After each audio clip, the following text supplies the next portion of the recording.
டேய்டாரா அத பாத்தியா நீ? அங்க ஒரு டிம்ப்ளிங் கடை இருக்கு. சாப்பாடு நல்லா இருக்கும்னு சொன்னாங்க. நாம உள்ள போய் ஆயசமா உட்கார்ந்து 4 பிளேட் டிம்ப்ளிங்க சாப்பிடலாம்ப்பா. நடந்து கால் டிங் டாங் பெல் மாதிரி ஆடுது. டேடாவ போடுவா வா டேடாரா. ஓசரி சோறு கிடைச்சா உட்கார்ந்து கட்டு கட்டாயா. மான மரியாதை சூடு சொன்ன எதுவுமே இல்ல. இப்போ என்ன கெட்டு போச்சு? எங்க இருக்குனே தெரியாத டெய்ல் பீஸ்ட் தேடி நடக்க ஆரம்பிச்சோம். என்ன பிரயோஜனம்? வயித்த காய போட்டு ஏன் அலையணும்? சாப்பிட்டு நல்லா டெம்பா தேடுவோம். எதை தேடி போயிட்டு இருக்கோம்? இந்த விளையாட்டுலாம் என்னட்ட வச்சுக்காத. தெரியாது 3 டேஸ் தான் மாங்கா. முதல்ல அதை கண்டுபிடிக்கணும், அப்புறம் சிற பிடிக்கணும். அதுக்கு தான் நான் இருக்கேன் இல்ல. ஓகே வாடா. நம்ம என்ன வேலையா செய்ய போறோம்? சும்மா பார்க்க போறோம். இருக்கட்டும். அதுக்கு நம்மளுக்கு என்ன சம்பந்தம்? இத பார்த்தாலே வாயெல்லாம் ஊறுதே. சாப்பிட்டா எப்படி இருக்கும்? உள்ள போயிடும். பைத்தியக்கார பைலட் அந்த நாடு மக்களும் மாட்டிட்டு பட பாடு. பாக்குறேன். டேடாரா கொஞ்சம் அங்க பாரு. இந்த திறந்த வாயை பார்த்தா உன் வேலைப்பாடு மாதிரியே இருக்கு.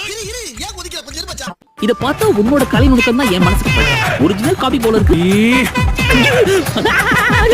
உன் சாவு என் கையில தான்.